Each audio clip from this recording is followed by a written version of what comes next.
Gulsevarlik va gulchilik Namangan ahliga xos jihatlardan. Shu bois ham bu go'sha haqida so'z borganda avvalo gullar diyori sifatida tasavvur uyg'onadi. Keyingi vaqtlarda gulchilikni rivojlantirish, bu borada Namangan tajribasini ommalashtirish borasidagi sa'y-harakatlar hududda sohani taraqqiy etishga zamin hozirladi.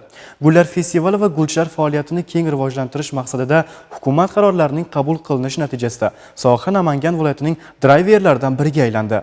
Azaldan Namanganda gul shaydolari bo'lgani va ular gul yetishtirish, navlarini ko'paytirish borasida katta tajribaga ega ekanligi tarixiy manbalardan ma'lum. Vaqtlar kelib tabiat go'zalligi ishqibozlarining ortib borishi ommaviy bayramlar o'tkazishni taqozo etdi va bugunga qadar ushbu festival katta tarixiy rivojlanish yo'lini bosib o'tdi. Ta'kidlash joizki, har gal gullar festivaliga kelgan ishtirokchilar yangi gul navlari, ularni parvarishlashga oid bilimlarga ham ega bo'ladilar. Gullar festivalida jonli gullardan yasalgan manzaralar, gilam nusxa bezaklarni ko'rib xorijlik sayyohlarning ham hayrati bayramona bezatilgan bog'dagi betakror gullar, milliy hunarmandchilik namunalari, mo'yqalam ustalarining san'at asarlari, guldan yasalgan ramziy shakllar tomoshabinlarga bir olam zavq ulashyapti. Bu yil tajribali gulchilar mutaxassislar tomonidan bog' hududiga xorijiy davlatlardan keltirilgan va O'zbekiston iqlimiga moslashtirilgan 70 turdan ortiq 150 million tubga yaqin anvoyi gullar ekildi. С Грузии, Тбилиси приехали в гости друзьям, да? Men bu festivalga Gruziyadan turmush o'rtog'im bilan keldim. Bu yerdagi betakror manzaralar har qanday kishi e'tiborini tortadi, estetik zavq bag'ishlaydi. Gulni yetishtirish o'zi bir mahorat, uni san'at darajasida namoyish qilish esa ikki karra iste'dod. Ushbu festivalning xalqaro miqyosda o'tkazilayotganining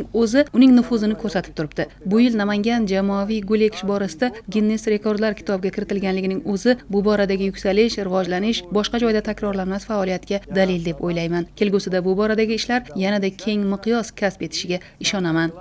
Что это результат трудолюбия, которым обладает вы. Gullar koni, gulchilar makoni bo'lgan bu zaminda bugun sohaga qaratilayotgan e'tibordan ruhlanib mutaxassislar yangi gul navlarini parvarishlash borasida ham ish olib borishmoqda. Azaldan qalbi go'zallikka oshufta hamyurtlarimiz tomonidan an'anaviy tarzda o'tkazib kelinayotgan festival xalqaro darajada o'tkazilishi ham sohaga berilayotgan e'tibor dalolatidir. Ayni xususda dunyo davlatlari matbuotida jurnalistik materiallar berib borilmoqda. Gullar festivali xalqaro ahamiyat kasb etib, iqtisodiyot rivojida o'ziga xos o'ringa ega turizm sohasiga aylangani e'tirof etilmoqda.